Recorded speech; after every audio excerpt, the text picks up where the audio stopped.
So did you know that there's this book, the largest prime number that they found? It's Are like you serious right millions now? of numbers. Like there's a whole book you can buy, and it's just line after like 5-point type. Did you know that? No, I didn't. That sounds I heard about that the other day, which is very interesting. We ought to look into getting We that. ought to look into that. Hey, welcome to the Outlaw Radio Show. My name is Zach Adams, and I pastor a church located just outside of Athens, Georgia. The name of the church is Calvary 316. Cannot believe you just did that. The name of the church is Calvary 316. If you'd like to learn more about the church, visit our website, calvary316.com. We do live stream our service. Calvary316.live is the quick link to our YouTube channel. Service is at 10:30. The man that needs no introduction, Pope C. Sorry about that, man. You want to give a little backstory to that? My name is Creighton. Zach doesn't know what a prime number is. Zach, what is a prime number? A prime number is it's not divisible by anything. It's only divisible by itself in one. Okay, see, I was right. Anyway, Ooh, take that. welcome to the Outlaw Radio Show. You know, there's I'm one Pope that Creighton. calculates like 100 pages long. It is- It's like there's a whole book you hundreds can buy. okay, so the backstory. I made that joke because Justin said something. It about wasn't prime a numbers. joke. It wasn't a It joke. wasn't a You joke. were serious about it. You're right, I was, because it's super neat. The largest prime number that we have ever found is millions of digits long. And Okay, it's a well, prime we were not even number. doing this again. It's only it's only divisible by itself yeah, and and one. they put it in a it's book. Millions of and they digits put it in a long. book. And there's another one that's billions of digits long if we want And to we count just that haven't far. found it yet. There are people who are spending hours a day That seems using like their a computer to do very big calculations waste to of time. find it. big- It absolutely is. How is but it it's useful so in neat. life? It's not, but it's cool. The backstory to this is we're T-minus 3 minutes from going live, and Creighton decides that he's going to bring up this cool little anecdotal story about this book with this prime number, and like he's telling the story, and out of nowhere, Spice Daddy just turns to me and he goes, "What did you say? How did you say it?" I don't remember. It's something along the lines of, I don't really care what he's saying. yeah. And it was like, is he talking to you? And I was like, I don't know who he's talking to. And so we totally shut down Creighton, and then I decided to stole open it. it with the show. Yeah. Anyway, sorry. Also joining in studio, we got Spice Daddy and Dear Daddy. How you doing, fellas? Pretty good. Pretty good. So we're going to be off for the next 4 weeks. Summer vacation. Summer and stuff. vacation. Excited. I don't have to put up the cameras twice a week. Yes, It's going to be great. So we're going to be taking our and we do this every year. We take some time off the heart of the summer. Primarily, people are also traveling. It gives us some vacation time. People are traveling. Not a great, it's not a great time to be putting out a ton of content. However, what we are doing, instead of just taking 4 weeks off, we have recorded kind of a Meet the Outlaws series of interviews, and so we're going to be doing a lot more interviews with Outlaw Radio, but they won't be on the show. They'll be pre-recorded and released. And so next week we've got one with Spice Daddy's going to be released. You'll hear Justin's story. It's not really exciting. Vinny's is going to be much better. Yours is very exciting. I mean, we make fun of you all the time for your travels and your excursions, but I've never traveled the world. I mean, Me neither. I technically haven't either. you have some fun stories, like, Yeah. you know, and then the week after we've got Pope Creighton. We've got his story, which is also great, and then I really enjoyed my story. And well, then- not living it, but telling it. well, and then Vinny talks so long that we ended up dividing his into a part 1 and a part 2, and Well, so we'll be releasing some fresh content Hopefully during these while we're 4 on weeks, our vacation. hopefully during these 4 weeks, I don't know if you noticed, but we hit that 500 mark. So we're now we hit getting 500 subs. We're at monetized. 503 as Thank of you today. to my sister Sarah and Mackenzie. Thank you, I Holcombs. forced them to subscribe to hit those last 2. Appreciate Maybe it. we can get a few bucks in, and we can buy some cameras for here, and then leave the other ones at church or something. And 500 subscribers is not going to pay for cameras. Yeah, but you know, So Vinny, 500 subscribers might pay for a pack of gum. Vinny, I like them. you do a lot of social media stuff. Yeah. Can you explain to our audience why liking, subscribing, sharing our content, why that's helpful? Yes. Just so as far as the algorithm goes, because you've done a lot of research into this. yes. So social media marketing is what I do, and liking, subscribing, commenting, sharing keeps us up high in the feed. if we do not get any interaction, we just plummet to the bottom, and nobody will ever find us. Even if we have good search terms and catchphrases and things like that, it's just if we don't get that interaction, we just plummet to the bottom. Apparently, they're finding my Pepper Poppers videos. Yeah, well, you are the up-and-coming star of this show. I am slowly shifting from potential up-and-coming to up-and-coming. They're searching for those one-chip challenge videos, and they're getting hit with Pepper Poppers. That's right. Well, with Spice Day, so we've done these book reviews that we've released as kind of short-form stuff. And we had somebody reach out that's like, hey, I've written these books, came across a review, would love to have you review the book. So it's been sent. And started reading the first one in that series yesterday. And more to come. More to come. But let's just say you're enjoying it. I am enjoying it very much. So this Sunday will be fun. I'm out of town this Sunday, but Pope Creighton will be filling in for me at Calvary 316. What are you teaching on? I'm going to teach on the meta narrative of the Bible, and not big words. Yes, so I think the Bible has two. What is that in prime numbers? That was good. That was a good one. So the meta narrative of the Bible, and the first meta narrative is the arc of redemption that God weaves after man falls. Yeah. The second is why we need a redeemer. And so that's what I'm going to be teaching on, is why we need a redeemer, using, all the stupid things that people do in the Bible. And I'm going to start at Genesis and end in Revelation. That's very, and I'm do the whole deal. That's very exciting. I can't wait to listen to it. You have 40 minutes worth of content? I have 2 hours worth of content. Okay, so the problem is not. So you're not worried about going quick? Well, I am, because I'm going to have to modulate my speed of talking. Okay. But the problem is cutting down the examples and like the rhythm, I guess. Yeah. Because you start with like God interacting directly with humans. We don't need this. We don't need the sermon now. We don't need to do the whole thing now. We don't need the cliff notes. Yeah, but I'm excited about it. I think it'll be good. I'm very nervous. I'm sweating now talking. Check out the live stream or come visit us. Yeah, it's Sunday 10:30. Gallery316.live. That's right. Pope C filling in the pulpit. Will you be there, Vinny? I am definitely going to be there, yeah. Absolutely. Sit on the front row. I will. I hope. I will make faces. Sit on the front row. I hope to be there. You will be there. You have to be there. You will be there. Barring some stuff happening on Saturday. Spice Daddy will be there. So we've got no segments tonight. We were going to do the first prophecy update, and Justin was all ready with his shofar. I've been not practicing.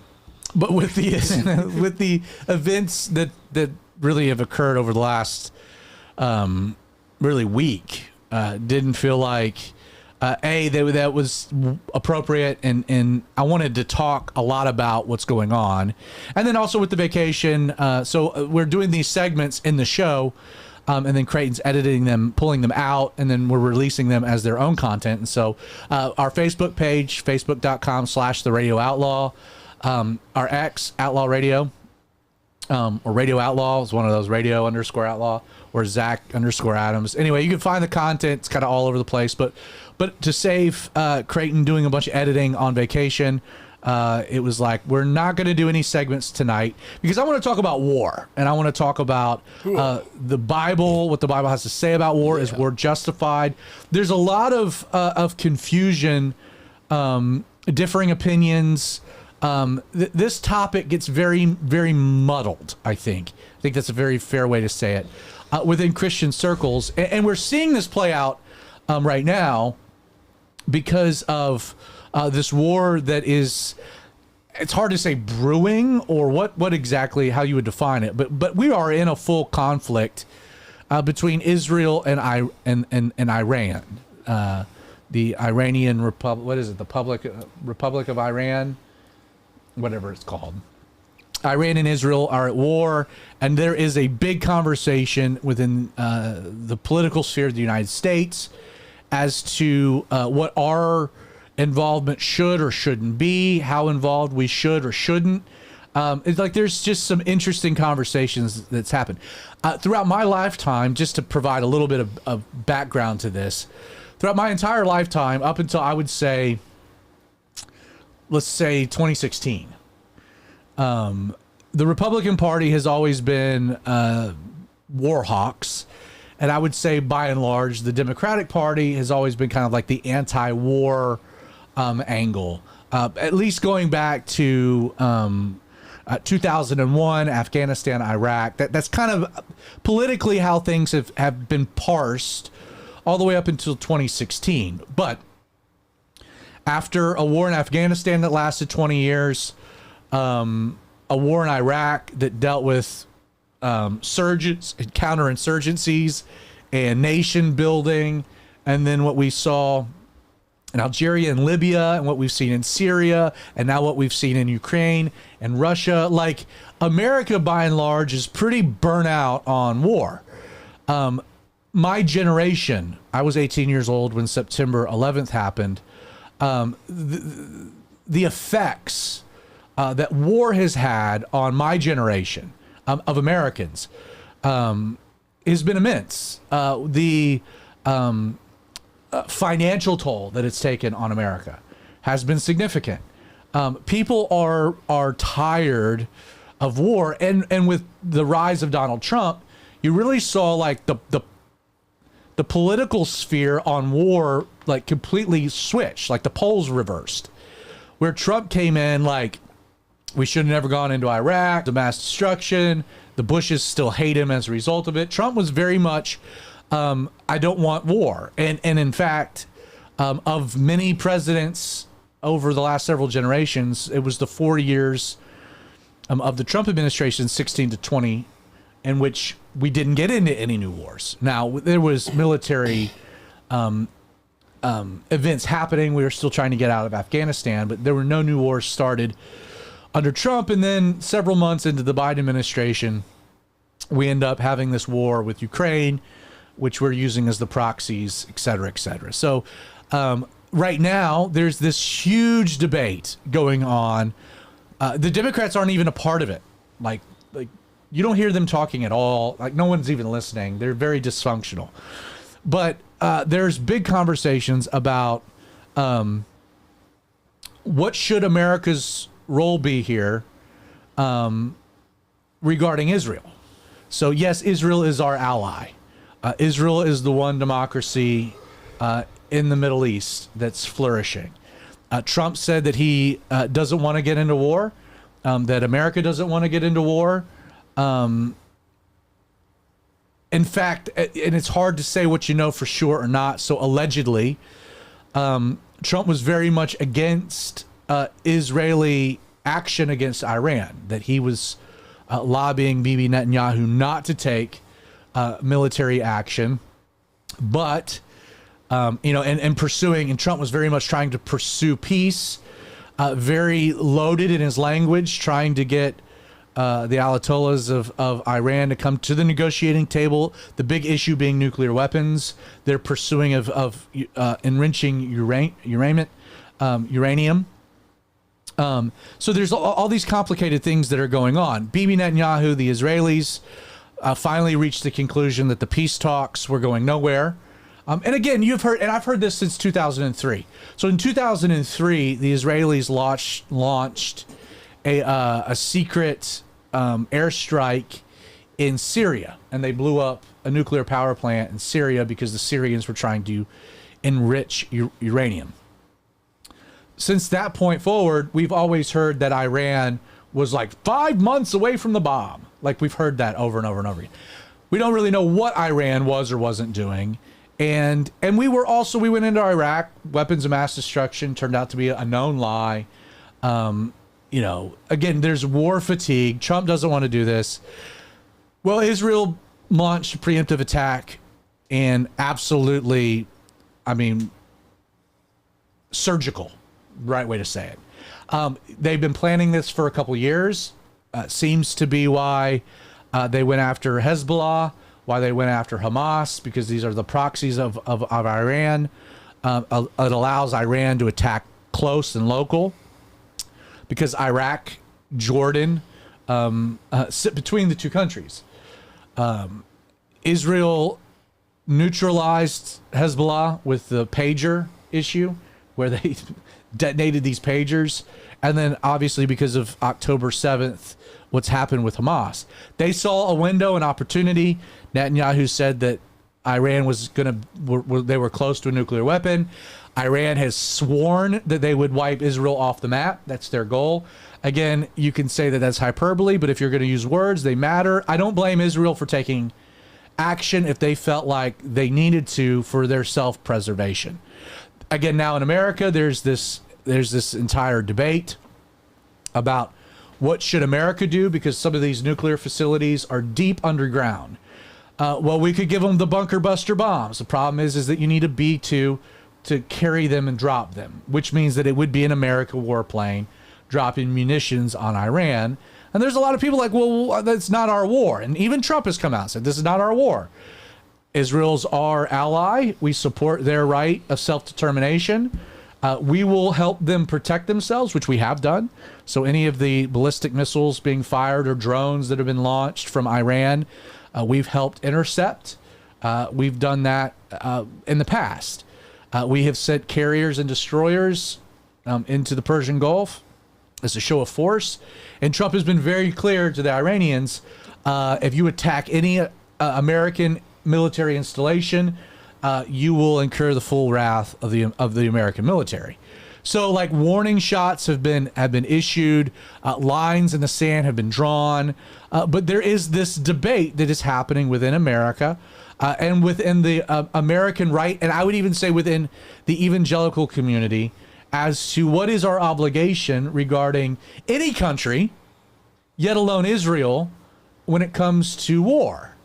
And I think that is a fair conversation to be had, and there are very passionate arguments on both sides. You have people like Tucker Carlson on one end of the spectrum that is saying this is like Iran's a different thing. What are we doing? And even making the argument like, who cares if they have nuclear weapons? Pakistan has nuclear weapons. Just because you have a nuclear weapon doesn't mean you use them, because like we have deterrence. You launch a nuclear weapon, you get nuclear weapons launched back. Like, so what's the big deal? So you have like, we're $30 trillion in debt. We have big problems at our border. We have illegal immigration across the country. Like, we have big problems at home. Maybe if we were in a position of strength, this would make sense.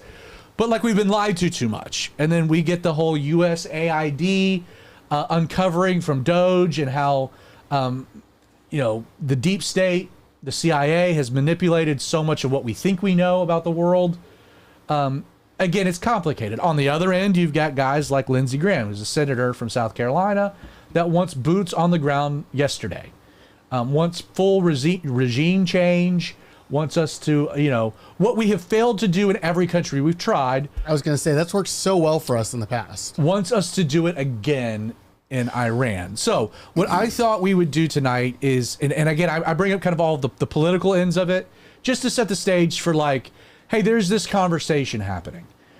In fact, I came across a video. So April 2nd, I did an episode of Outlaw Radio where I talked about God's plan for Israel, Israel's place in the big picture. Does the church replace Israel? What really is Genesis 12 in the Abrahamic covenant? Do we carry that over that those who bless him, he'll bless, those who bless Israel, God will bless. Do we now apply that to the nation of Israel? Does that mean that it's like this just completely blind support of Israel that God is exhorting us to? I encourage you to go back and watch that episode, because we try to unpack this as delicately as possible, but we are seeing that question asked a lot. So Tucker Carlson did an interview with the senator from Texas, Ted Cruz, and this just gives you a taste of, I think, a larger conversation that is happening across evangelical circles, across Christianity, and that sets the stage for why I think we need to have the conversation we're going to have tonight. So Creighton, if you want to roll that very quickly. Growing up in Sunday school, I was taught from the Bible, those who bless Israel will be blessed, and those who curse Israel will be cursed. And from my perspective, I want to be on the blessing side of things. Of those who bless the government of Israel? Those who bless Israel is what it says. It doesn't say the government of it, says the nation of Israel. So that's in the Bible. As a Christian, I believe that. Where is that? I can find it to you. I don't have the scripture off the tip of my. You pull out the phone and use the Google. It's in Genesis. But so you're quoting a Bible phrase. You don't have context for it and you don't know where in the Bible it is, but that's like your theology? I'm confused. What does that even mean? Tucker. I'm a Christian. I want to know what you're talking about. Okay. Where does my support for Israel come from? Number one, because biblically we're commanded to support Israel. But number two, hold on. I'm not holding on. Hold on. You're a senator, and now you're throwing out theology, and I am a Christian, and I am allowed to weigh in on this. We are commanded as Christians to support the government of Israel? We are commanded to support Israel. And what does that mean, Israel? We're told those who bless Israel will be blessed. But what, hold on, define Israel. This is important. Are you kidding? This is a majority Christian country. Define Israel? Do you not know what Israel is? That would be the country you've asked like 49 questions about. So that's what Genesis, that's what God is talking about. The nation of Israel, yes. So is that the current borders, the current leadership? He's talking about the political entity called Israel? He's talking about the nation of Israel. Yeah, nations exist, and he's discussing a nation. A nation was the people of Israel. Is the nation They're the descendants God's of referring Abraham. to in Genesis, is that the same as the country run by Benjamin Netanyahu right now? Yes. It is. Okay. And by the way, it's not run by Benjamin Netanyahu as a dictator. It's a democratic country that elected. He's the prime minister. Right. What? But just like, America is the country run by Donald Trump. No, actually, the American people elected Donald Trump. The same principle This is there. silly. I'm talking about the political entity of modern Israel. Yes, and that is believe Israel. That's what God was talking about in Genesis. I do, but that country's existed since when? For thousands of years. Now, there was a time when it didn't exist, and then it was recreated just over 70 years ago. I'm saying, I think most people understand that line in Genesis to refer to the Jewish people, God's chosen people. That's not what it says. Okay, Israel, but you don't even know where in the Bible it is. So, I mean, admittedly, Tucker is pretty snarky. I think that's fair. But Ted Cruz is also, the argument that he's making is Swiss cheese. I had this conversation with a good friend of mine when the war first started, and I got the same Genesis 12 argument, and it's like, well, what was the promise? The promise was related to the Messiah, and we get to Galatians, and like again, that is, I sympathize with Ted Cruz because I think most Christians hold to the same position. The problem is that is not a biblical position. There are a lot of reasons to support Israel. I'm not sure the Abrahamic covenant is one of them. God still has a plan for Israel. I don't believe in replacement theology. I'm not a pure dispensationalist. That being said, right now we're in the age of the Gentiles, and God is dealing with the church. This is the church age. God will turn his attention to Israel after the signing of a false peace, after the church is removed.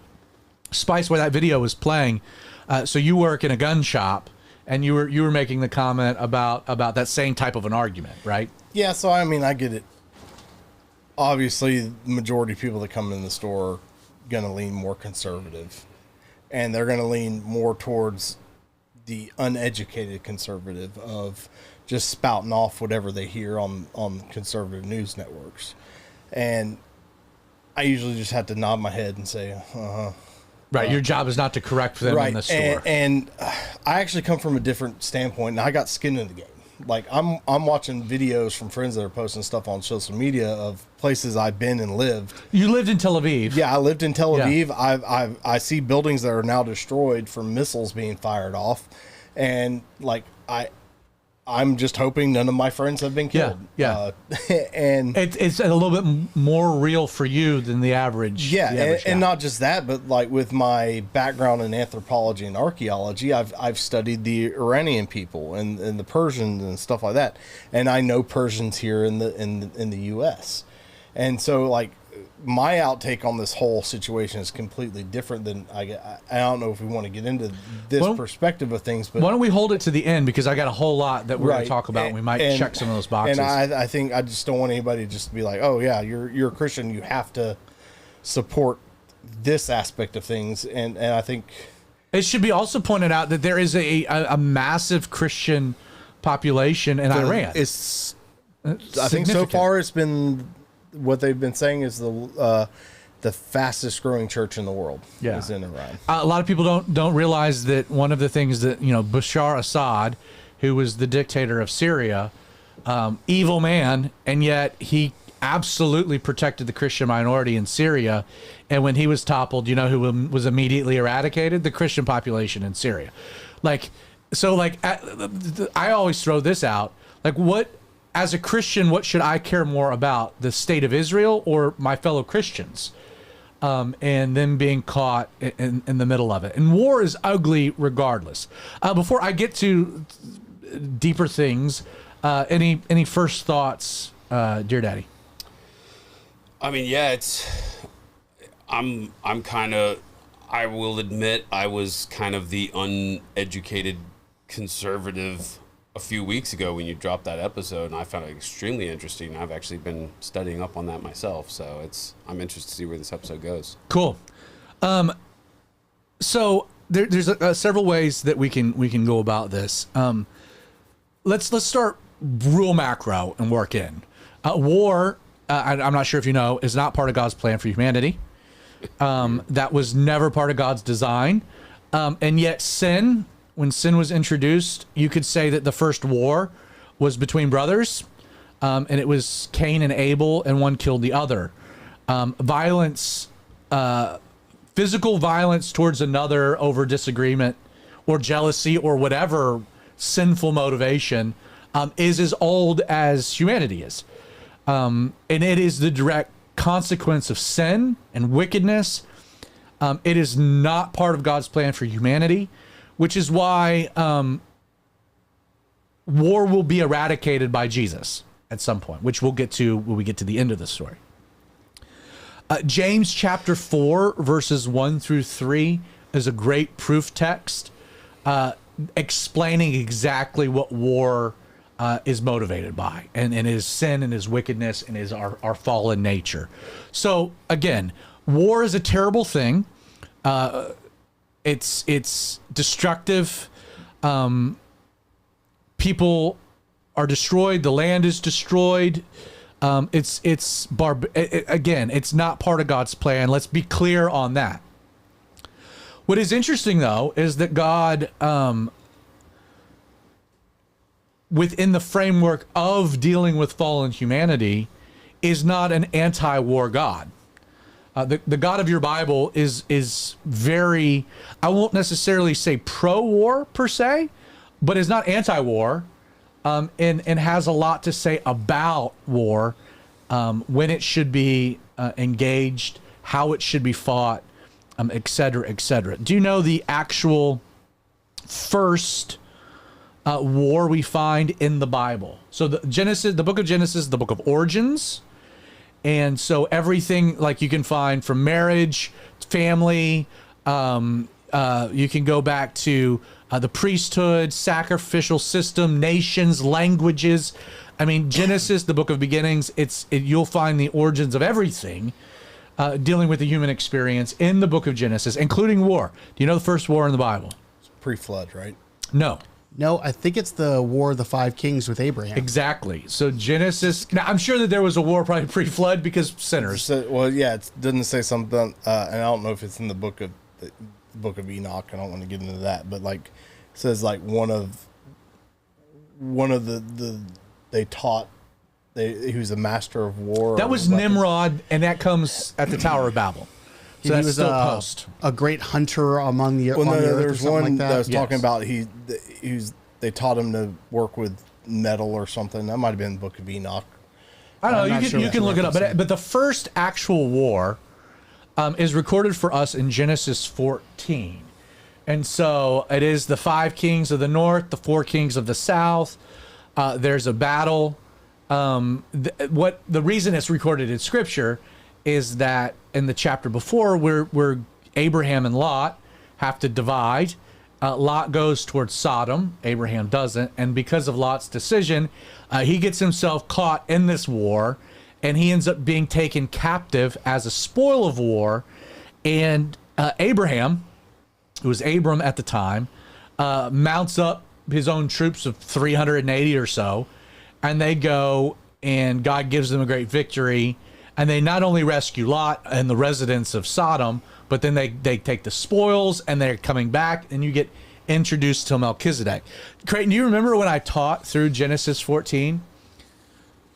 I mean, that was what? The Genesis 4 or 5 years ago? It was like 10 years ago. Time moves fast. So in Genesis 14 and the description of this battle, Oh, I do remember this. there's a lot of ancient names that are brutal to read. And when you're butchering names as you're reading, they get even worse because their names get repeated over and over and over again, and you lose the story. It gets harder to follow because you're not saying the name the same way twice. Right. And even then, you don't really, it's a foreign language, so your brain doesn't work in very well with that. And so the way that I handle Genesis 14 is, so 5 kings rebel against the 4 kings. The 4 kings end up enacting retribution against the 5. This is what the first 12 verses of Genesis 14. Vinny, were you around for this? Do you remember this? Don't believe I was. So I decided, because it's really difficult to grasp what the text is saying because of the ancient names and places, I decided to recast this battle as an epic rap battle using only the names and crews of the most prominent 90s I rap was there stars. for this. Yes, I do remember that. I printed it off. You want to hear? You want to hear? Yep. It's Yes, fun. Okay, absolutely. So the first battle. This was a while ago. People don't realize that the first battle in the Bible was an epic rap battle with 90s hip hop stars. So here we go. I'll read this. Is you could read the text. And it came to pass in the days of Nas, Snoop Dogg, Notorious B.I.G., that they made war with Tupac, Coolio, Mos Def, Busta Rhymes, and LL Cool J. All right, pause. And this is only for the benefit of our older audience. You have a West Coast and East Coast beef within Thank you. these Yes. styles of rap, and this is what's So this happening goes right even here. deeper, like with It East does. Coast, West Yeah. Coast rap Yeah. battle. So for our older audience Thank you. who doesn't No. understand the hip hop culture, there's an East Coast and a West Coast styles, and they're I did always, not know this. They're always fighting. yes. So Vinny's that's our older audience. he's basically naming East Coast and West Coast rappers. Thank you. No, And they're- Spice Daddy bringing the archaeology. So it's a quick recap. Nas, DMX, Snoop Dogg, Notorious B.I.G. make war. So those are the 4 kings. With Tupac, Coolio, Mos Def, Busta Rhymes, and LL Cool J, the 5 kings. All these joined together in the Valley of Siddim, that is the Salt Sea. 12 years they served Snoop Dogg. And in the 13th year, they rebelled. And the 14th year, Snoop Dogg and the kings that were with him, Nas, DMX, and Notorious B.I.G., came and attacked, and we get some new groups. NWA, the Wu-Tang Clan, Bone Thugs and Harmony, and the Beastie Boys. As far as El Paran, which is by the wilderness. Then they, Snoop Dogg, Nas, DMX, and Biggie, turned back, came to En Mitzpah, that is Kadesh, and attacked all the country of Outkast, and also the Fugees. Again, He's new bringing groups. he's bringing in the South here. That's right. The South and New York.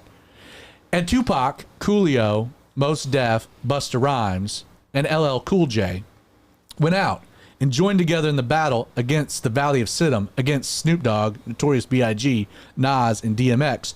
4 kings against 5. Now, the Valley of Siddim was full of asphalt pits, and Tupac and Coolio, the kings of Sodom and Gomorrah, fled. Some fell there, and the remainder fled to the mountains. Then they, Snoop Dogg, Nas, DMX, and Biggie, took all the goods of Sodom and Gomorrah and all their provisions and went their way. They also took Lot, Abram's brother, who dwelt in Sodom, and his goods, and departed. This is the best way to have an epic rap battle. I love that. Yes. So the first, and if you go like when I say Snoop, like that's Ched Lemire. It's just repeated. Just you can roll with it. So the very first battle, war, is Genesis 14. What's interesting then, let me pull it, Deuteronomy chapter 20. Within the law, and again, Deuteronomy is the repeating of the law as the children of Israel are about to enter the land of promise. Moses, this is God writing through Moses. The title of the chapter, Principles Governing Warfare. So like the children of Israel, again, you can go to Deuteronomy 7, are being sent back to the land of promise to command and conquer. They're going to engage in war. God in chapter 20 of Deuteronomy is like, this is how, like, I'm telling you to go to war, and this is the rules for war. So God weighs in on it. So he's not anti-war. I'll read it for you. When you go to battle against your enemies and see horses and chariots and people more numerous than you, do not be afraid of them. For the Lord your God is with you, who brought you up from the land of Egypt. So it shall be that when you are on the verge of battle, that the priest shall approach and speak to the people, and he shall say to them, Hear, O Israel, today you are on the verge of battle with your enemies. Do not let your heart be fainted. Do not be afraid. Do not tremble or be terrified because of them. For the Lord your God is he who goes with you to fight for you against your enemies to save you. And then like over the next couple verses, there's a whole bunch of conditions of people that could be omitted from engaging in the battle. So like if you've married a woman, but you've not consummated the relationship, you could go home, deal with that first. Like there's even just a condition, like if you're scared, then you know what? This ain't for you. You're not cut out for it. Let the real men go to battle. You just go home and play video games. Get to verse 10. When you go near a city to fight against it, proclaim an offer of peace to it. And it shall be that if they accept your offer of peace and open to you, then all the people who are found in it shall be placed under tribute to you and serve you. Now, if the city will not make peace with you, but makes war against you, then you shall besiege it. And when the Lord your God delivers it into your hands, you shall strike every male with it with the edge of the sword. So kill all the men. But the women, the little ones, the livestock, and all that is in the city, all its spoils, you shall plunder for yourself, and you shall eat the enemy's plunder which the Lord your God gives you. Thus you shall do to all the cities which are very far from you, which are not the cities of these nations. So this is like for extra warfare. This is not applicable to the Canaanites. But as for the cities of the peoples which the Lord God gives you as an inheritance, as the land of Canaan, you shall let nothing that breathes remain alive.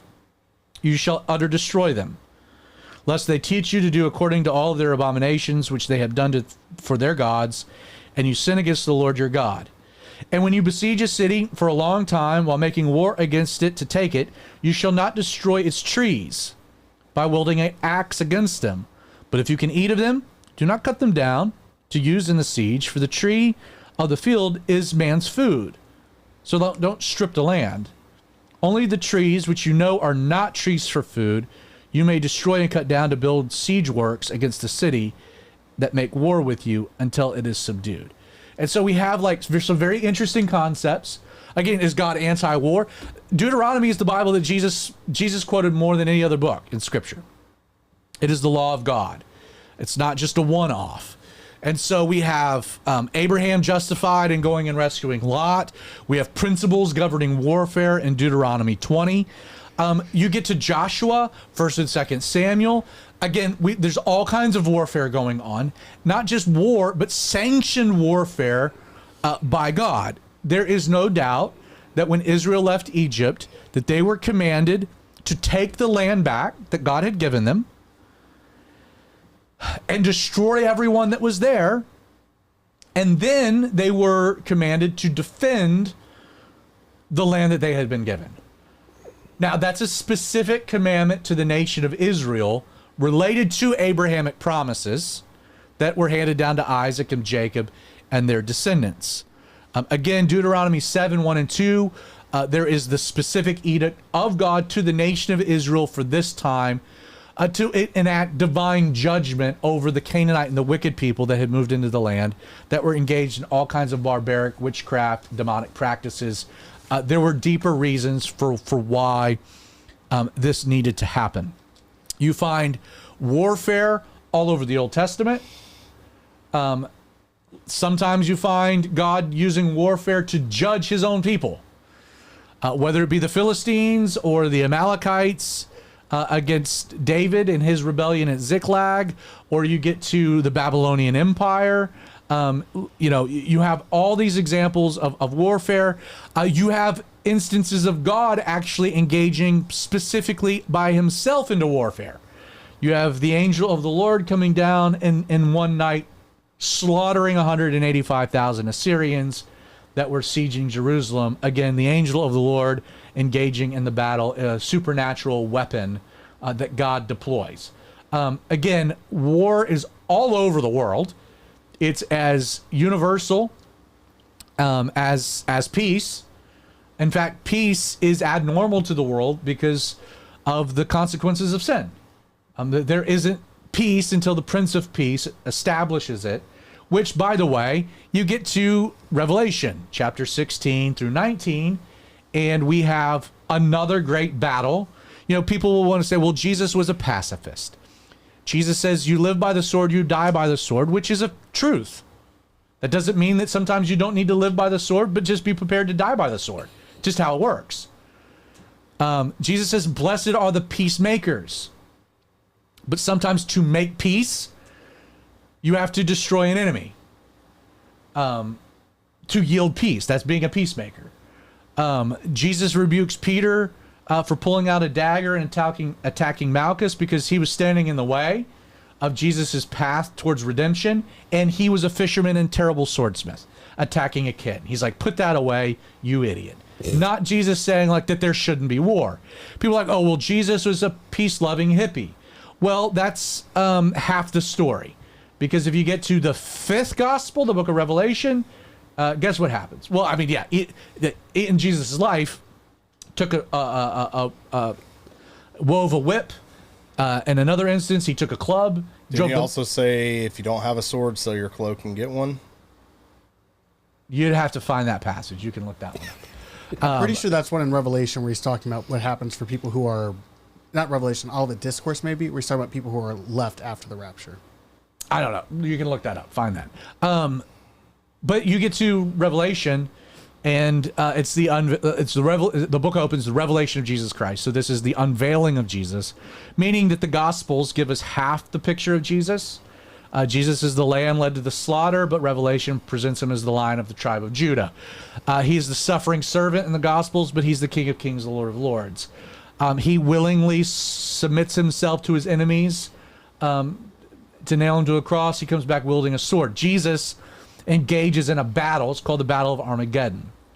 The armies of the world gather together behind the Antichrist, the beast, to wage war on Jesus, and Jesus comes riding a stallion. We're all riding behind him, and he's wielding a sword, and he destroys the wicked people of the earth. He engages in battle, and to do what? To usher in a 1,000-year reign of peace. So we see war all over the place. We don't see a God of being anti-war, but a God that has, there are, let's put it this way, certain principles woven throughout Scripture that give us some guidelines regarding war, which leads me to what's known as, so Creighton, you've been around church for a long time. You guys been around church. Did you find the passage? Yeah. Okay, what is it? It's Luke 22:36. He said to them, but now let the one who has a money bag take it, and likewise a knapsack, and let the one who has no sword sell his cloak and buy one. What's the context of the passage? So verse before and verse after, that's how we do it. And he said to them, when I sent you out with no money bag or knapsack or sandals, did you lack anything? They said nothing. Oh, so this is when he's sending them out. And he's like, hey, he said, and you can have then an that arm. verse, and he says, for I tell you that this scripture must be fulfilled in me, and he was outnumbered. He was numbered with the transgressors, for what it was written about me has its fulfillment. All right.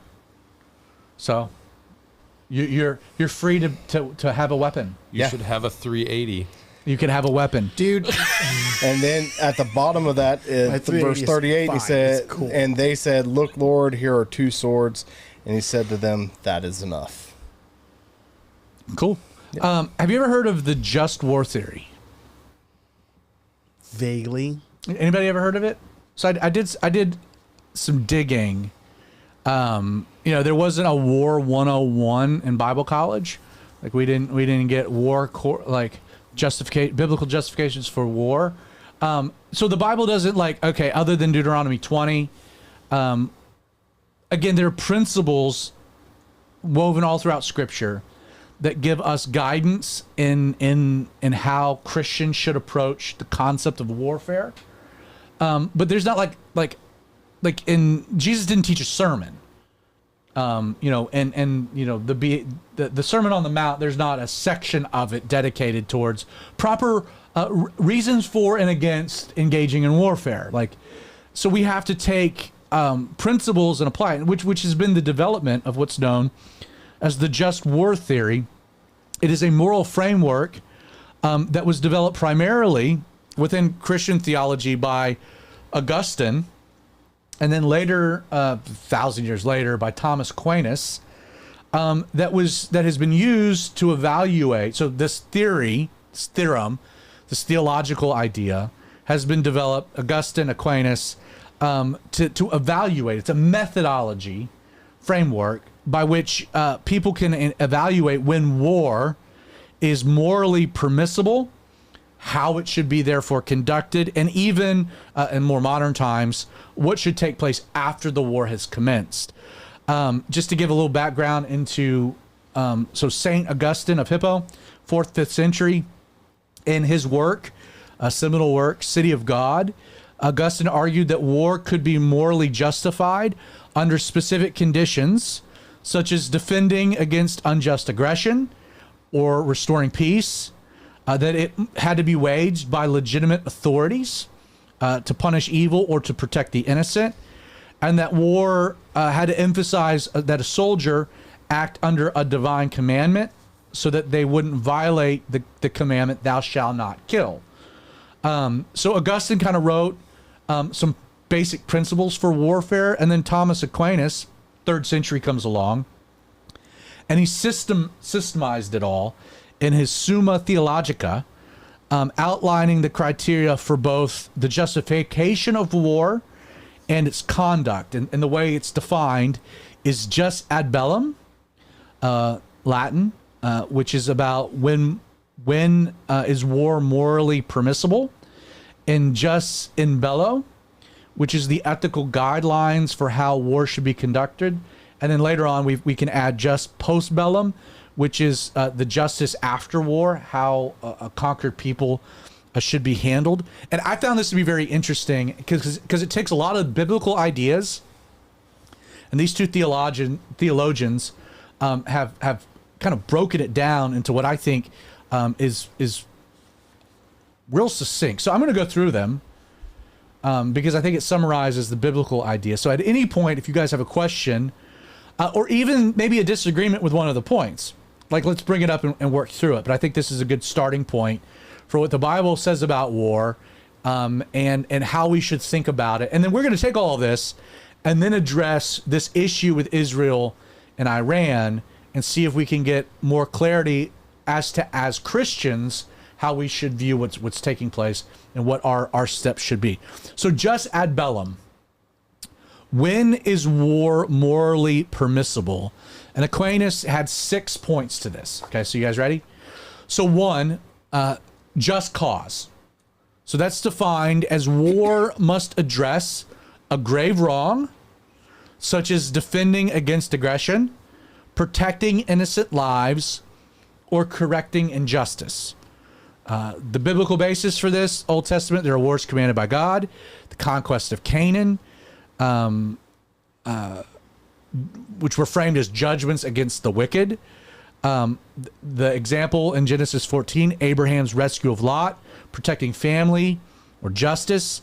Romans 13, 1-4 suggests government wield the sword to punish evil, maintain justice, implying a just cause for war to protect social order. Should be noted that this was the basis for the 1991 Gulf War. The justification is that we were going in to protect the Kurds from Saddam Hussein, and the gas attacks that were happening was also used to frame the invasion of Afghanistan because we were acting in self-defense against Al Qaeda and future attacks. So if you remember, let's get them there so they don't get us here. The application is that war is permissible to stop oppression or defend life, is rooted in the biblical value of justice. Psalms 82, 3 and 4. You could point to this as being the justification for military intervention in situations of genocide, etc. So one, just cause war must address a grave wrong, such as defending against aggression, protecting innocent lives, or correcting injustice. 2, legal authority. War must be declared by a legitimate authority, typically a governing body, and not by individuals. The basis for this is Romans 13, 1 through 4. Authorities are God's servants to execute justice, suggesting recognized leaders can only authorize war. In the Old Testament, you have kings like Saul or David, Joshua, who led Israel into wars under God's guidance, reinforcing the idea of central authority in engaging in battle. The application is that personal vengeance is prohibited. Again, you can go to Leviticus 19, Romans 12. I had even written down Deuteronomy 32 as examples of, personal vengeance is prohibited, but state-led defense is supported, so that there are checks and balances involved. By the way, that ends up being one of the criticisms of the United States going into Iraq, because they did not have approval from the United Nations. So people have made the point of like, okay, they're a governing body. We're a member of that governing body. We don't have so that we were going at it alone. So you'll hear that when we're talking about wars, especially back in the day, that there needed to be some type of, I would say the UN doesn't have legitimate authority, but neither here nor there. 3. Any thoughts about those first 2? Kind of seem like spot on. Yeah. Again, just ad bellum. When is war morally permissible? Just cause, legitimate authority. 3, right intention. War must aim for justice, peace, or restoration, and not revenge or conquest. The biblical basis, Matthew 5:9, blessed are the peacemakers, reflects the ultimate goal of peace, even in conflict. So the goal is to achieve peace or justice, restoration. This is not about vengeance or conquest. Deuteronomy 20:10, which we read, Israel was to offer peace to a city before attacking, which showed the intent to avoid unnecessary violence. Application is that war should restore justice, not pursue selfish ambition. James 4, great example. And it warns against wars driven by greed. Just to add to that, Yeah. the Canaanites are the exemption to that because God had already judged them, correct? Yes. Right. So They offer peace to any city outside of the Canaanites because God had already judged the Canaanites. That is a war of justice. They do not get the offer of peace because they are already too far gone. Israel at It that is point there. is the instrument of divine judgment, which is why God, when he instructs King Saul to annihilate the Amalekites, that instruction given by Samuel is qualified by, hey, they did this when the children of Israel were in the wilderness, and I haven't forgotten. And in fact, I've given them 400 years to get it together. And now I'm instructing you to carry forth my divine judgment on the Amalekites. God was so serious that when Saul failed to do so, he was removed from being king as far as the anointing goes. Like, God took it that seriously. You cannot carry those principles over in the application of the Jews today, or for that matter, America. I think that had a very unique application, and the Bible seems to validate that. Like, that's not something that's repeated to the Israelis, the Israelites, as they're returning to their land.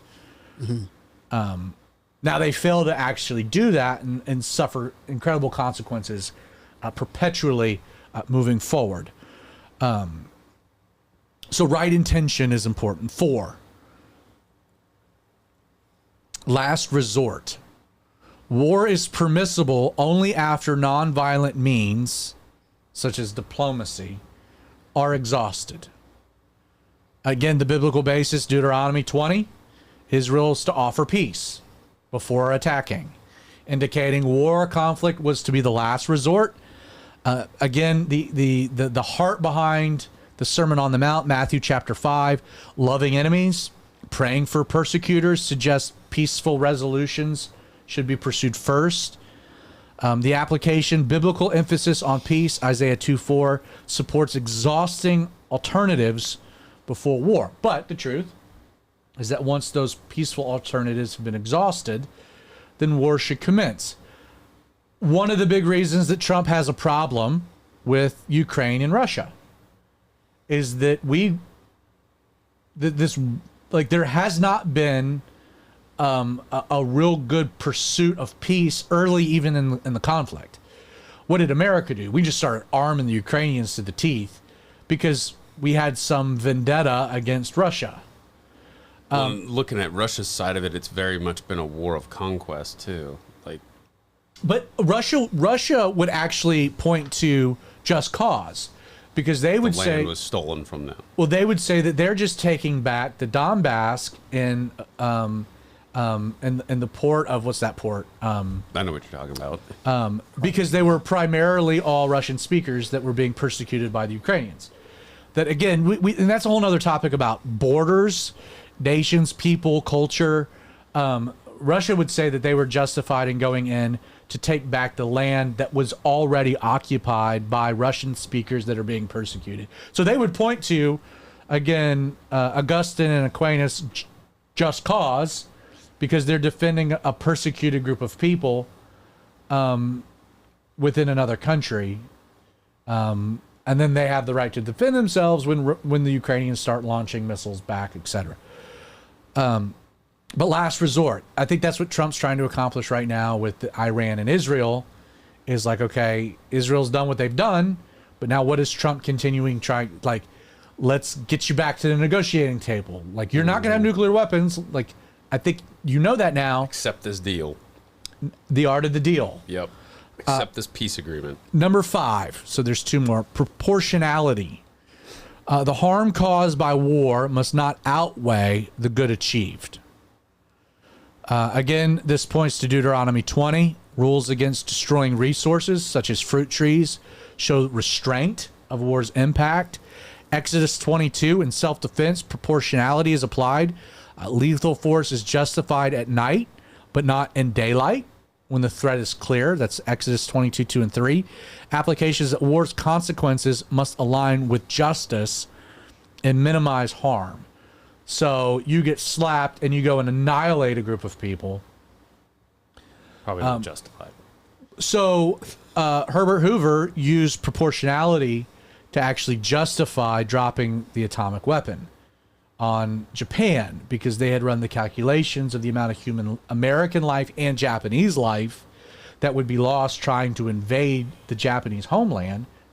The proportionality, like, okay, we dropped 2 atomic bombs, but like more people would have died if we had engaged in an actual hand-to-hand combat incursion into the Japanese island.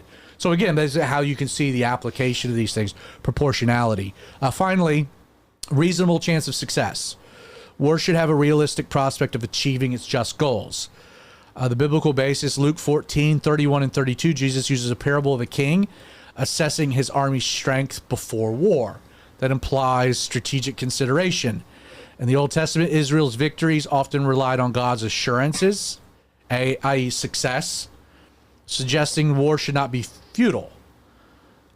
Reckless or hopeless wars contradict biblical wisdom. So don't just go into war for no reason. So what do you think? Those are the just ad bellum, when war is morally permissible. I think that's pretty well thought out and sound in its application. Let's quickly transition to jus in bello, which is the ethical guidelines for how war should be conducted. Again, from Augustine to Aquinas, there are 2 points to this. Discrimination. Combatants must distinguish between military targets and non combatants, sparing innocents. Again, Deuteronomy 20 implies this. Amos 1, 3 through 15. God judges nations actually for excessive cruelty in war. Ammon's brutality, implying limits on violence. Biblical laws curb indiscriminate destruction, aligning with the protecting of the innocent. That becomes much harder to do, as we've learned in Iraq, when you're not facing an army in battle lines. In battle lines or even in battle attire. 2, proportionality in conduct. The force use must be proportionate to the military objective, avoiding excessive destruction. Again, biblical basis going back to Deuteronomy 20. Matthew 26, Jesus' rebuke of Peter's sword suggests limiting violence to just what is necessary. Application: war should avoid unnecessary harm, reflecting biblical calls for justice and mercy. And then there's the just postbellum, post-war justice. And that's the idea of like, how do you achieve peace? What does reconciliation, rebuilding look like? Which is a more recent phenomenon that America has used to like, we go in and we blow something up. Are we then obliged to fix it better than we found it? And I think that there's some debate as to whether that has any place, because again, Charles Wilson's war, Afghanistan, we left as a disaster, and it bred a new repeating line of similar problems. Creighton, you look like you were about to jump in there. Yeah, when you said that, I was thinking of World War II with Germany and Japan. Germany and Japan are now bounced back. Japan's an ally. I assume Germany is too. I have no idea what's going on with Germany, because they're not a problem right now. Which we didn't do any rebuilding after World War I, and it was 30 years, and we had World War II also started by Germany. And we left Germany after World War I in shambles. Yes, it gave rise to nationalism and the Nazi Party. So there was lessons learned. Now, the flip side to it is that we've seen that whole idea abused as well, because our treasure, there's problems to that. Well, yeah, I'm not saying that we should just pour money into every country that we happen to go to war with. I want to try to sum this up with my own thoughts about reasons for, and again, for and not for war. So let me start by reasons I don't think you should go to war. All right? Tell me if I'm wrong. I don't think you should go to war as Christians and I've titled this forced conversions. So much of the British excursion of the empire, the British Empire, was rooted in this idea that we were going to do what? We were going to Christianize the nations. It was now there were great missionary movements that happened, but the justification of the British Empire, largely Christian, was that we were gonna civilize the barbarians with Christianity, which is why it spread like it did, went to the places that it did. Remind me if I'm wrong, but those lists you just had never once listed religious motivation. Correct. They did not. They did not list religious motivation, but they listed religious principles guiding political motivation for when war is permissible and not, and how it should be conducted. My own thoughts, again, adding into this with that in mind, is that engaging in war for forced conversion is not a justified reason for that. A great example of this is the British Empire trying to Christianize the world.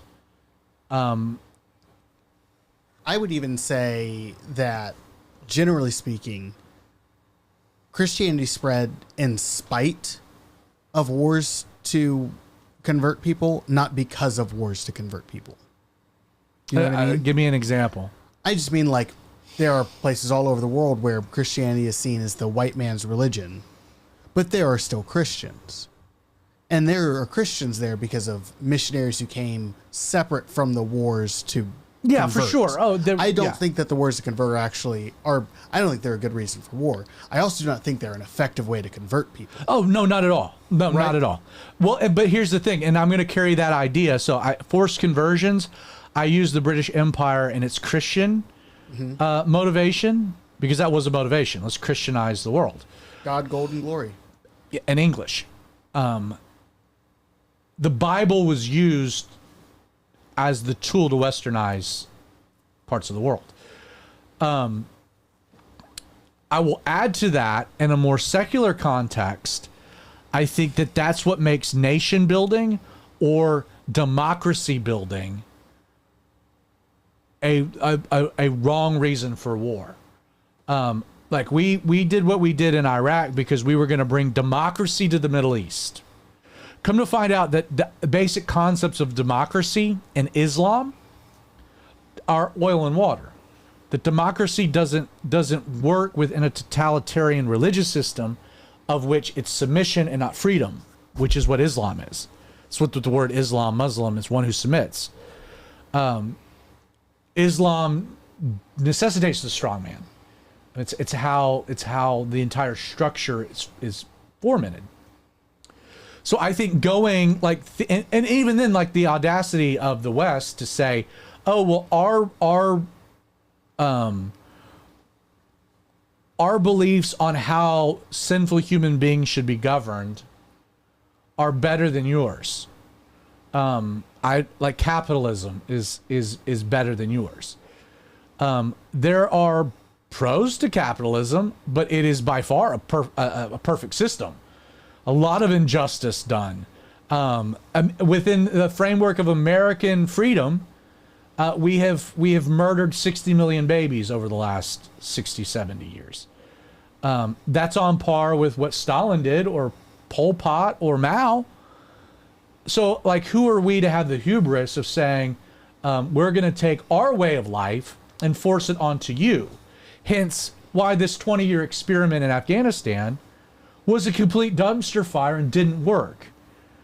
So I think the idea of, oh, well, we're going to go in and provide a better life for people. Again, that doesn't work either. Hence Haiti, or certain things that we've done in the past in Central and South America. Again, America imperialism in the sense of like, oh, we're going to take our way of life and impose it on other people has not worked. And there's a certain amount of, it's audacious. And we see that it doesn't work. Let people live the way that they want to live. And who are we to you know, I saw an interview with somebody from Saudi Arabia. And the interviewer was bringing up the royal family. And he goes, I don't have any problems with the royal family. He goes, it's our system. He goes, the royal family, it works for us. Like, I don't, like, look at your system. Like, you have all this dysfunction and rioting in the streets and conflicts and this, that. We have relative peace and stability and a lot of wealth. It's just a different system. Which to me is a very enlightening thing. So one, I think that we need to avoid regime change, nation building, and then the broader thing of like, we're going to impose Christianity on the world through military might. Two, and I think this is a given, but it's not okay to go to war for personal gains and spoils. So that was the big accusation about Iraq. Is ultimately it was about what? It was about that oil. You know, it was about us getting our hands on that oil. You can get more specific, like if Greenland decides that they don't want to become part of America, America might be like, yeah, Greenland would be a great place for a military base and you got a lot of natural resources, but that's not a reason to go take over Greenland, even though we could, like, on Tuesday. Right. You know, China has all types of military excursions happening all over Africa. For what reason? Slave labor and mineral resources. Again, war should not be justified for spoil or gains. Live in your country, let your country be its own thing. Finally, vindictive retaliation. So Jesus is the only one qualified to right wrongs. Do I think America was justified blowing Taliban camps off the planet throughout Afghanistan? Sure. Was that the justifiable reason to invade a country, try to instill democracy, blah, blah, blah, blah, blah, blah? No. I think our motivation, we got hit, and what did we want to do? We wanted to hit back. And I think that's a very dangerous reason to go. Again, going back to the rules for engagement, proportionality. Israel got hit by Hamas. Did Israel have every right to go in to Gaza and deal with Hamas? Absolutely. I think that was a justified reason for war. At this point, are we borderlining on a heavy-handed non-proportionality? Maybe, maybe not. I don't know all the facts on the ground, etc. But this is where I do think like vindictive retaliation is not a justifiable reason for war. Are you applying this to what's currently going on, or is this just an overall view? Right now, this is an overall view, and then let's apply it. So we'll get to that in a second. Let me just give you our reasons for war. I think self-defense. Right? Easy. I think, and this is one I had to really debate on because it gets very subjective, which is dangerous when you're getting subjective in big things like this. So self-defense, but within that very concept, defending defenselessness. So like, I know Bill Clinton says one of his greatest regrets in his presidency was seeing what was happening in Rwanda. And not doing anything. And not sending the United States military in to stop an actual genocide from taking place.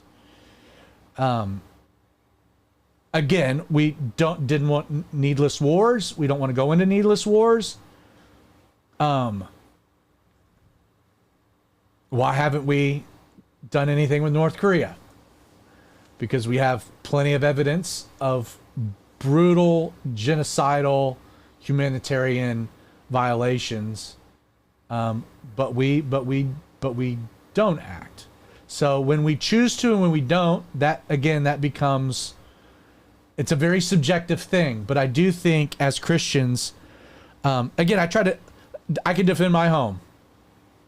Exodus 22 verse 2 says if the thief comes into your house and you knock him over the head and kill him, then you are guiltless.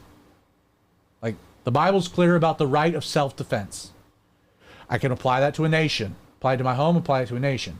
If I see my neighbor, my widowed neighbor, somebody breaking into her house to threaten her life and property, I do feel a moral obligation, right, and justification for acting in her defense, even though it's not my home. So carrying that into a nation status, I do think that that's applicable.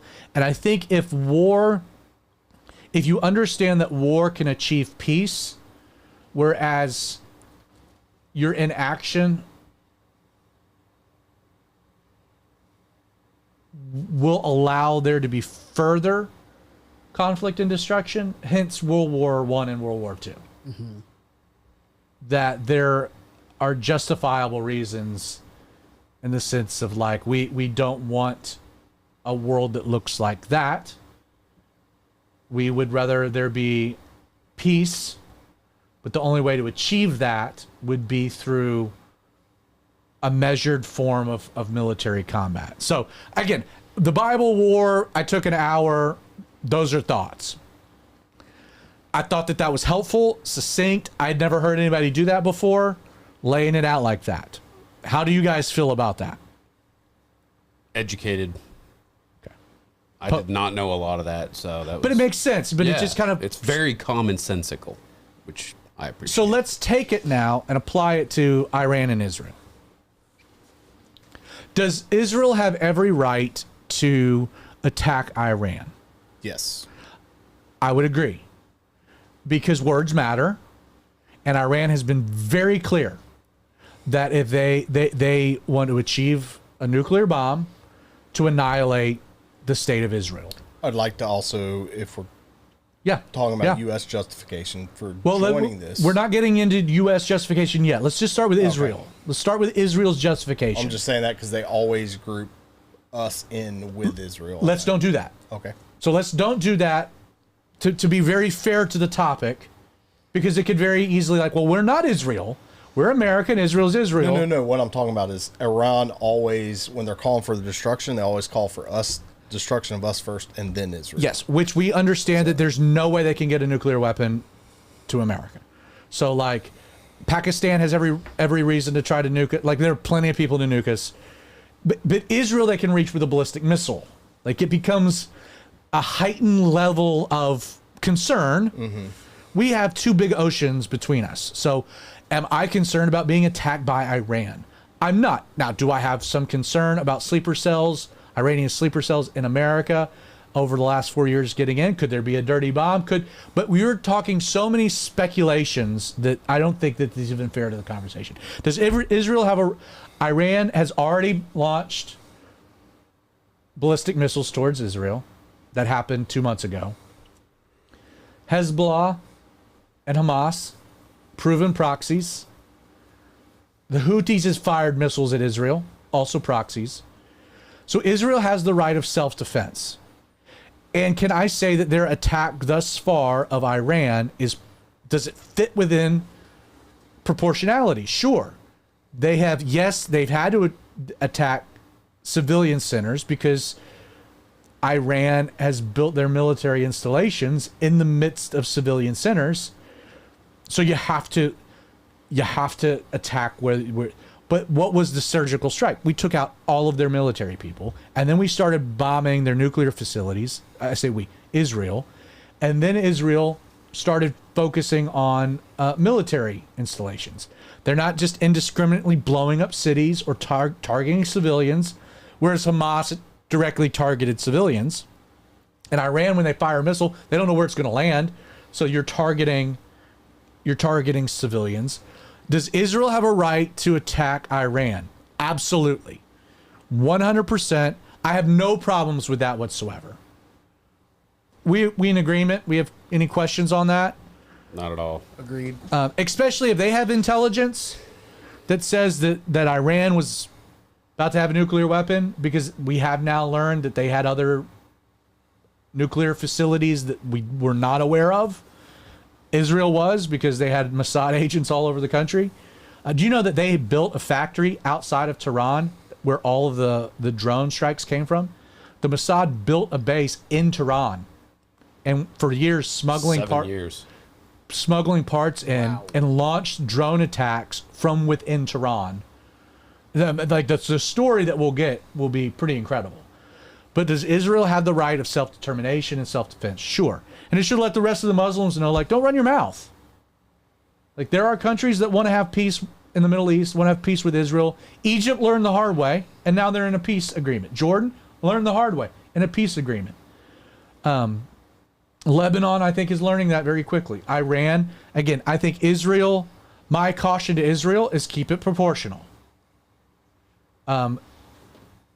Defang them. Do what you need to do.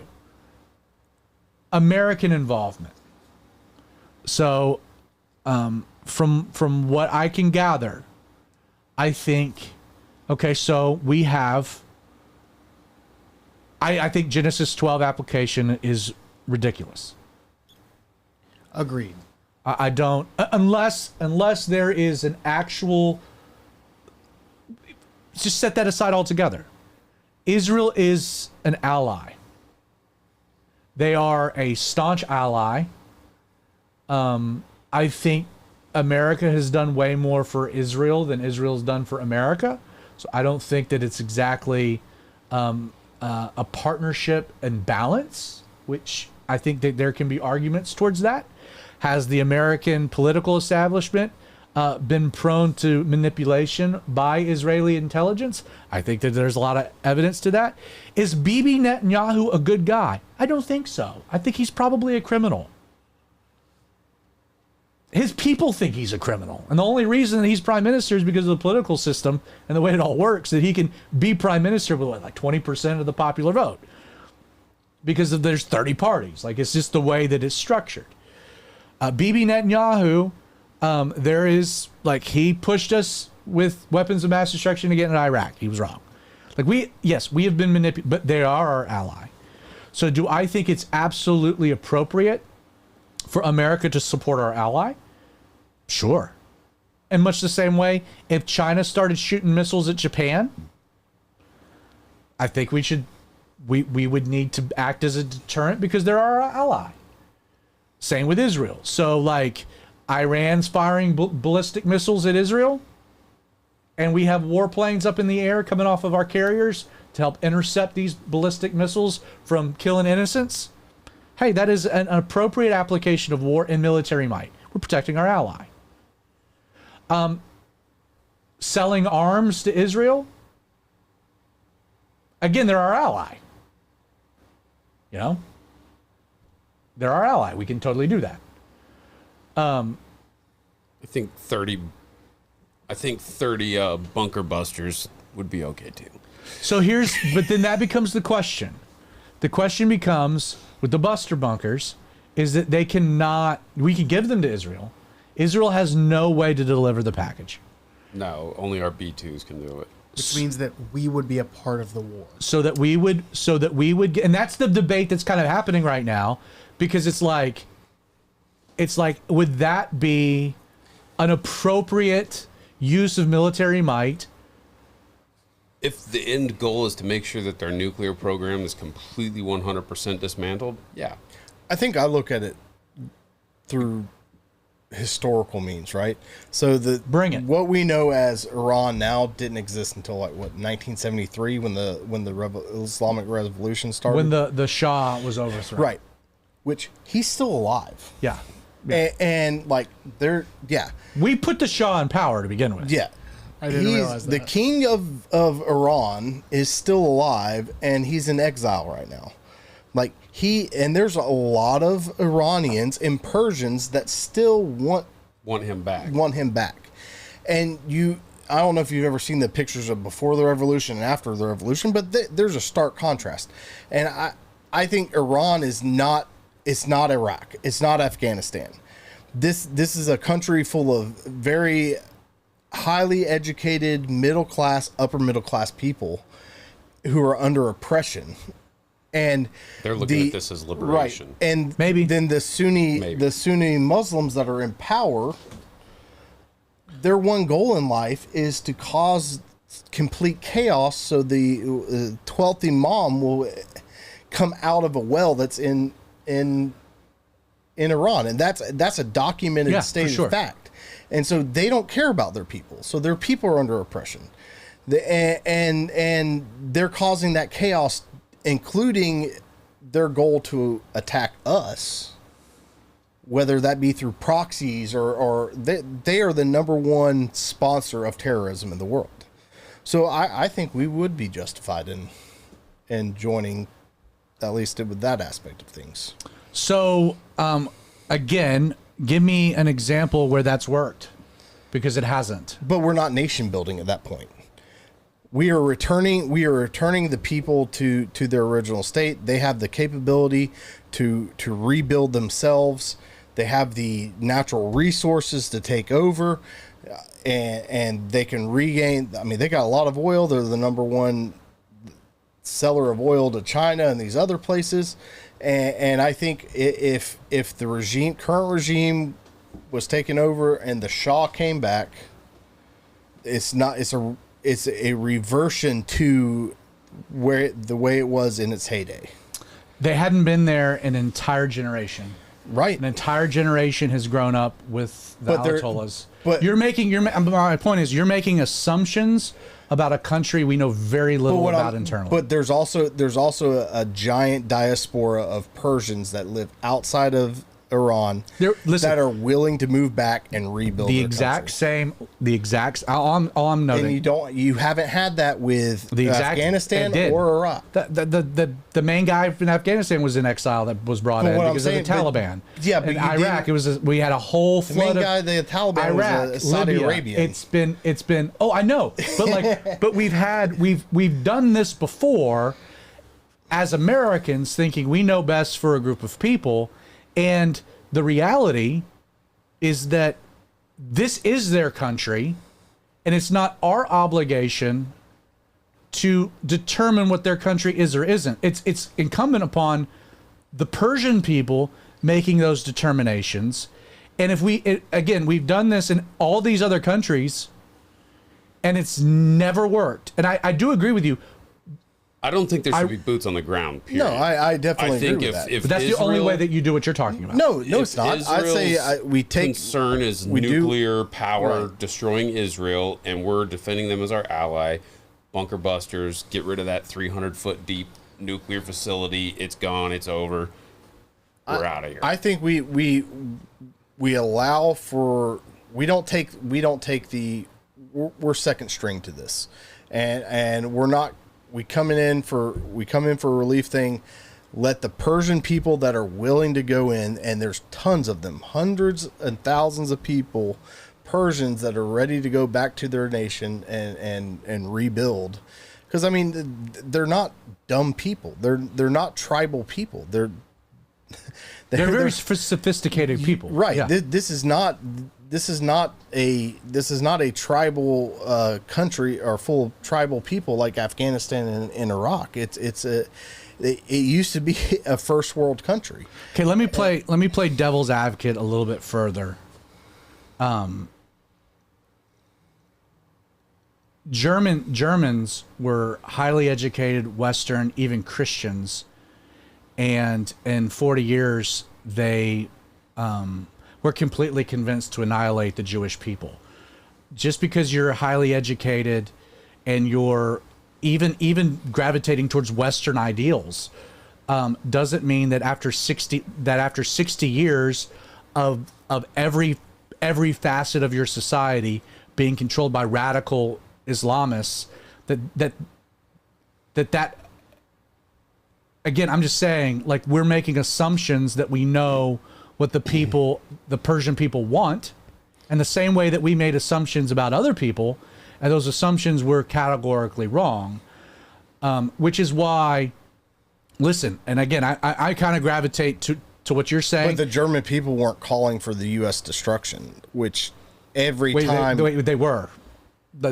not at the time. I think before we Hitler entered was the- very much wanting to destroy America. not at the time we I mean, entered the war. I'm pretty sure the whole Uberbench thing was a global goal, not a. Yeah, but the Iranian people, the mullahs there, the Ayatollah specifically call us the Great Satan, So and the Little Satan, and they always say death to America and then death to. listen, to I Israel. think if we're taking what's happening right now in the debate, and we're applying the principles that we've looked at, which we've all agreed were very rational, biblical, common sensey.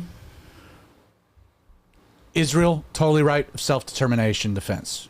Keep it proportional. America, we're an ally. To help Israel in its self-defense?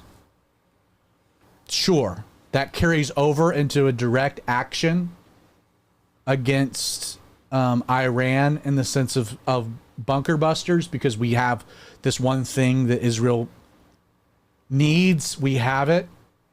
I know right now the debate is like Netanyahu wanted to take out Khamenei. Was that how you pronounce his name? You know, the Ayatollah. And Trump vetoed it. Like, hard line, we're not doing that. I know exactly where he is, but he's safe. And then Trump came out, was like, hey, he tweeted, I know where you are. We know where you are. Your life is hanging in the balance. They want to take you out. I'm the only one standing between you and death. Come to the negotiating table. Because again, he's trying Offering peace. He's trying to get to peace. All of that, I can justify. If he doesn't want to come to peace, right, and wants to continue the rhetoric, call us the great Satan, wants to pursue a nuclear weapon, even if we blow what he's got back to the Stone Age, words have consequences. So if he then is perceived as the threat, okay. In the same way that his generals and everybody below him, he is the commander-in-chief in that sense. Yep. So sure, you cut off the head.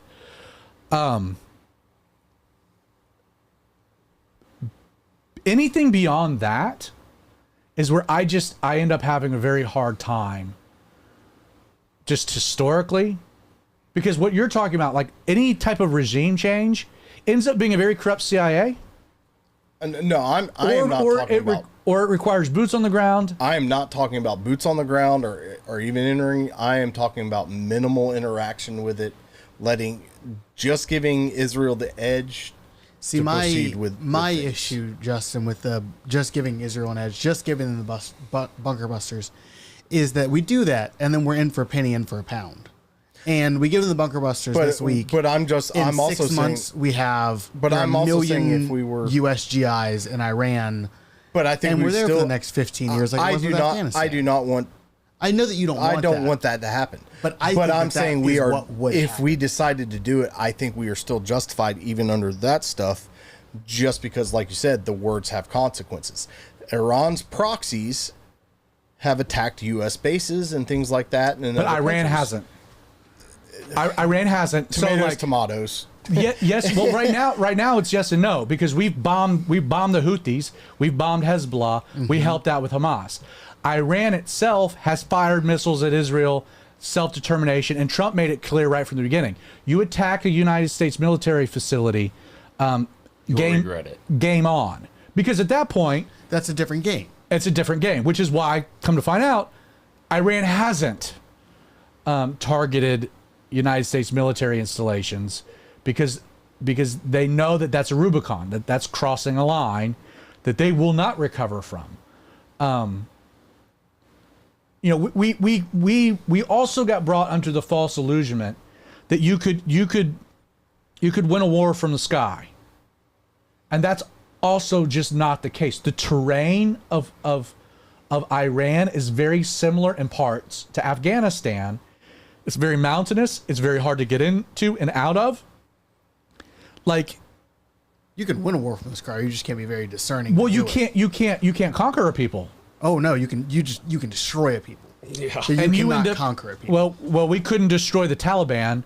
After 20 years, we released them from Gitmo, and they're back in charge. Agreed, and I think that's crazy. It's just crazy. So again, I think looking at this from a biblical standpoint, if the Iranian people want a regime change, this would be the time to do it, but that's on them. It's on them, and I just think we've been, and maybe it's a bummer for the Persians that we've been lied to for 30 years about what we were getting into and what the people on the ground wanted. The Afghanis, did they fight up against the Taliban? Did they put up a resistance? Do they fold it over like a deck? So I'm just saying, like, it becomes, who are we to say that them living under their religious caliphate isn't, hey, knock yourself out. You want to abide under Sharia law? That's you can do that. You're just not going to do that here. Right? So, I mean, that becomes a very complicated thing, because again, if we were seeing marginalized people being executed in the streets, or like we see some things like that going on, but the battle line is then like, oh, well, they throw gays off roofs, so we should go in under the rainbow flag banner. It's like, no, we're not going to do that. It becomes complicated. I do agree that the Persians are a different breed of people, but at the same time, they didn't put up a resistance, and they allowed their country to be taken over. And that is the truth of it. And every strong man we've toppled in the Middle East, come to find out that was the glue that held the country together. Like, was Iraq in a better position under Saddam or without Saddam? Gaddafi, Bashar Assad. I almost feel like this is different because the Shah is still alive. And I'm not talking. But the Shah, we actually put the Shah in power. They don't recognize the Shah anymore.